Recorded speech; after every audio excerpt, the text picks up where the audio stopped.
আসসালামু আলাইকুম। সিরিয়ায় টানা ৪৮০ বার বিমান হামলা ইসরায়েলের, ধ্বংস সিরিয়ার ৯০% সামরিক শক্তি। ইসরায়েলের প্রধানমন্ত্রী নেতানিয়াহু বলেছেন তিনি বদলে দেবেন মধ্যপ্রাচ্যের চেহারা। নেতানিয়াহু বলেছেন সিরিয়ার নতুন সরকারের সাথে সুসম্পর্ক চান তিনি, তবে প্রয়োজনে হামলা করবেন সেখানে। সিরিয়া যুক্তরাষ্ট্র সমর্থিত কুর্দি বাহিনী পালাচ্ছে বিভিন্ন এলাকা থেকে।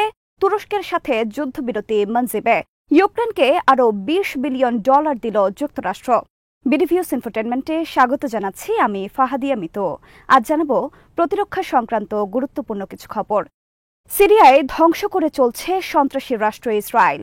বাশার আল আসাদের পতনের পর সিরিয়ায় টানা ৪৮ ঘণ্টা বিমান হামলা চালিয়েছে ইসরায়েল। এর মাধ্যমে ধ্বংস করেছে সিরিয়ান আর্মির ৮০ থেকে ৯০% শক্তি। ইসরায়েল আর্মি মঙ্গলবার জানিয়েছে সর্বশেষ ৪৮ ঘণ্টায় সিরিয়ায় ৪৮০ বার বিমান হামলা চালিয়েছে তারা। এসব হামলা তারা চালিয়েছে সিরিয়ার অস্ত্র গুদাম, অস্ত্র নির্মাণ কারখানা, বিমান ঘাঁটি, নৌঘাঁটি সহ সিরিয়ার সব গুরুত্বপূর্ণ সামরিক স্থাপনায়।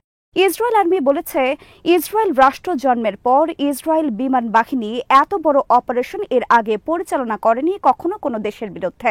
ইসরায়েল বিমান বাহিনী, নৌবাহিনী, মিসাইল ফোর্স, ড্রোন ফোর্স সহ ইসরায়েল আর্মির সব বিভাগ সমন্বিতভাবে হামলা চালায় সিরিয়ায়। ইসরায়েল আর্মির পক্ষ থেকে বলা হয়েছে গোটা সিরিয়া জুড়ে থাকা সিরিয়ার ১৫টি নৌঘাঁটিতে হামলা চালিয়ে ধ্বংস করা হয়েছে সিরিয়ার ছোট বড় সব ধরনের রণতরী। গুরুত্বপূর্ণ সব বিমান ঘাঁটিতে হামলা চালিয়ে ধ্বংস করেছে সিরিয়ান বিমান বাহিনীর সব ধরনের বিমান ও হেলিকপ্টার। ধ্বংস করেছে সিরিয়ার এয়ার ডিফেন্স মিসাইল সিস্টেম সহ সব ধরনের গুরুত্বপূর্ণ অস্ত্র। ধ্বংস করা হয়েছে রাডার, ট্যাঙ্ক সহ সব ধরনের ভারী আর্টিলারি সিস্টেম।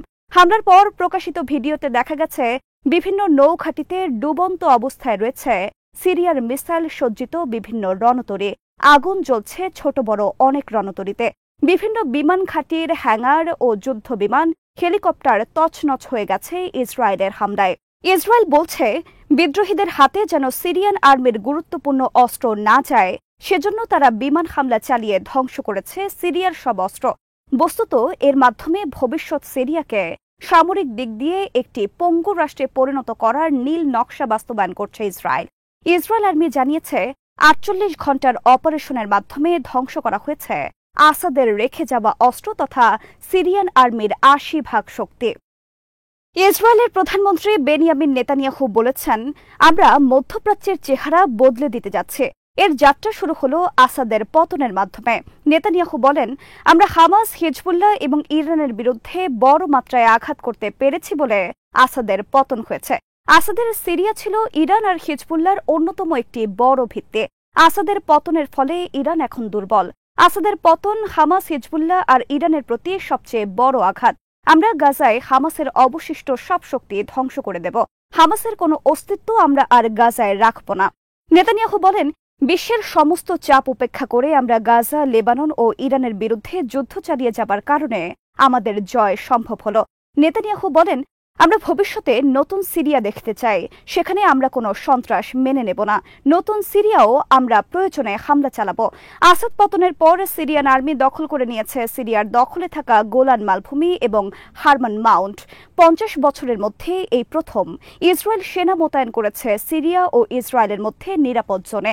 কেবল তাই নয়, নিরাপদ জোন অতিক্রম করে সিরিয়ার ভূখণ্ডেও প্রবেশ করেছে ইসরায়েল আর্মি। এ বিষয়ে নেতানিয়াহু সোমবার সাংবাদিকদের সামনে হাজির হয়ে বলেছেন গোলান মালভূমি চিরকালের জন্য ইসরায়েলের অংশ। এটি আর কখনো কাউকে দখল করতে দেওয়া হবে না। হিজবুল্লাহকেও আমরা আর কখনো মাথা তুলে দাঁড়াতে দেব না। নেতানিয়াহু বলেন হিজবুল্লাহ নেতা হাসান নাসরুল্লাহকে হত্যা ছিল চলমান যুদ্ধের সবচেয়ে বড় টার্নিং পয়েন্ট। সিরিয়া ছিল লেবাননের হিজবুল্লাহর অন্যতম শক্ত ঘাঁটি। সিরিয়াকে ব্যবহার করে ইরান হিজবুল্লাহকে দিত যাবতীয় সহায়তা। কিন্তু আসাদ পতন, তার আগে হামাস, হিজবুল্লাহর পতনের ফলে ইরান এখন মধ্যপ্রাচ্যের অন্যতম দুর্বল শক্তি। আর এই সুযোগের উপযুক্ত ব্যবহার করছে ইসরায়েল। বিনা বাধায় সে এখন সিরিয়া ধ্বংস করে চলছে তার অভীষ্ট লক্ষ্য অর্জনের জন্য। জাতিসংঘ সহ বিশ্বের সকল আন্তর্জাতিক সংস্থা, সকল আন্তর্জাতিক আইন ও নিয়ম লঙ্ঘন করে ইসরায়েল সিরিয়ায় বিমান হামলা চালিয়ে যাচ্ছে। গোটা বিশ্বকে বৃদ্ধাঙ্গুলি দেখিয়ে চলছে, কিন্তু গোটা বিশ্ব নীরবে বিষয়ে। রাশিয়ার সরকারি গণমাধ্যমে অভিযোগ করা হয়েছে যুক্তরাষ্ট্রের অনুমতি নিয়ে ইসরায়েল বিমান হামলা চালিয়ে যাচ্ছে সিরিয়ায়। ইসরায়েল জন্মের পর থেকে মিশর এবং সিরিয়ার নেতৃত্বে পরপর 5 বার যুদ্ধ হয়েছে ইসরায়েলের বিরুদ্ধে, কিন্তু প্রতিবারই তারা পরাজিত হয়েছে ইসরায়েলকে যুক্তরাষ্ট্রের সহায়তার কারণে। আর এখনও ইসরায়েল যুক্তরাষ্ট্রের সহায়তায় ধ্বংসের উৎসবে মেতেছে সিরিয়ায়। আসাদের পতনের পর যুক্তরাষ্ট্র সমর্থিত কুর্দিদের সিরিয়ান ডেমোক্রেটিক ফোর্স পালাতে শুরু করেছে তাদের দখলে থাকা বিভিন্ন এলাকা থেকে। উত্তর সিরিয়ার মনজিব অঞ্চলে তুরস্ক সমর্থিত সিরিয়ান ন্যাশনাল আর্মির কাছে পরাজয় স্বীকার করেছে যুক্তরাষ্ট্র সমর্থিত কুর্দিদের সিরিয়ান ডেমোক্রেটিক ফোর্সেস। 8 ডিসেম্বর গণহত্যাকারী মাফিয়া শাসক বাশার আল আসাদের পতনের পর তুরস্ক সমর্থিত সিরিয়ান ন্যাশনাল আর্মি দখল করে নেয় কুর্দি নিয়ন্ত্রিত তুরস্ক সীমান্তের মনজিব এলাকা। এরপর তুরস্ক সমর্থিত বিদ্রোহী গ্রুপ অগ্রসর হতে থাকে কুর্দিদের অন্য আরও একটি গুরুত্বপূর্ণ এলাকায়। এ অবস্থায় যুক্তরাষ্ট্রের মধ্যস্থতায় কুর্দিদের সিরিয়ান ডেমোক্রেটিক ফোর্সেস তুরস্ক সমর্থিত সিরিয়ান ন্যাশনাল আর্মির মধ্যে যুদ্ধবিরতি চুক্তি করে। সিরিয়ান ডেমোক্রেটিক ফোর্সেস জানিয়েছে তারা মনজিব এলাকা ছেড়ে দেবে সিরিয়ান ন্যাশনাল আর্মির কাছে। বিনিময়ে তুরস্ক সমর্থিত বাহিনী আর অগ্রসর হবে না কুর্দিদের অন্য এলাকায়। কুর্দিদের পক্ষ থেকে বলা হয়েছে আসাদ পতনের পর তারা আর নিজেদের মধ্যে যুদ্ধ চায় না, সবাই মিলেমিশে দেশ গঠনের জন্য তারা যুদ্ধ বন্ধ করার সিদ্ধান্ত নিয়েছে, কিছুটা ক্ষতি মেনে নিয়ে। এদিকে যুক্তরাষ্ট্র সমর্থিত কুর্দিদের নিয়ন্ত্রিত দার ইজর সহ ইরাক সীমান্তের গুরুত্বপূর্ণ কয়েকটি এলাকা দখলে নিয়েছে হায়াত তাহরির আল শাম বিদ্রোহী সেনারা। হায়াত তাহরির আল শামসের নেতৃত্বে আলেপ্পো, হামা, হোমসের পর রাজধানী দামেস্ক জয় করার পর পালিয়ে যায় মাফিয়া আসাদ। হায়াত তাহরির আল শাম ঘোষণা দিয়েছে যুক্তরাষ্ট্র নিয়ন্ত্রিত কোনো এলাকা থাকবে না সিরিয়ায়। 2014 সালে যুক্তরাষ্ট্র সিরিয়ায় প্রবেশের পর থেকে ইরাক সীমান্তে উত্তর সিরিয়ার বিশাল এলাকা দখলে নেয় কুর্দিদের ডেমোক্রেটিক ফোর্সেস। তাদের সমর্থন দেয় যুক্তরাষ্ট্র আর্মি। বিনিময়ে যুক্তরাষ্ট্র নিয়ন্ত্রণে নেয় সিরিয়ার সব গুরুত্বপূর্ণ তেলের খনি। এসব তেল তারা বছরের পর বছর ধরে পাচার করেছে ইরাক সহ মধ্যপ্রাচ্যে তাদের অন্যান্য ঘাঁটিতে। ইউক্রেনের জন্য $20 বিলিয়ন বরাদ্দ দিয়েছে যুক্তরাষ্ট্র। নতুন এই $20 বিলিয়ন যুক্তরাষ্ট্র ইউক্রেনকে দিয়েছে রাশিয়ার জব্দকৃত অর্থের লভ্যাংশ থেকে। গত জুন মাসে G7 সম্মেলনে রাশিয়ার জব্দকৃত সম্পদ থেকে ইউক্রেনকে $50 বিলিয়ন বরাদ্দের ঘোষণা দেওয়া হয়। তার অংশ হিসেবে যুক্তরাষ্ট্র তার দেশে রাশিয়ার জব্দকৃত অর্থের লাভ থেকে ইউক্রেনকে দিল $20 বিলিয়ন। 2022 সালের ফেব্রুয়ারি মাসে রাশিয়া ইউক্রেন যুদ্ধ শুরুর পর যুক্তরাষ্ট্র সহ পশ্চিমা বিশ্ব রাশিয়ার কেন্দ্রীয় ব্যাংক সহ বিভিন্ন আর্থিক প্রতিষ্ঠানের $300 বিলিয়ন বেশি সম্পদ জব্দ করে। রাশিয়ার এই বিপুল পরিমাণ অর্থ ও সম্পদ ব্যবসায়িক কারণে জামানত হিসেবে ছিল যুক্তরাষ্ট্র সহ বিশ্বের বিভিন্ন আর্থিক প্রতিষ্ঠানের কাছে। যুক্তরাষ্ট্র এবং পশ্চিমা বিশ্ব ঘোষণা দিয়েছে ইউক্রেন পুনর্গঠনে ব্যবহার করা হবে রাশিয়ার জব্দকৃত এসব অর্থ।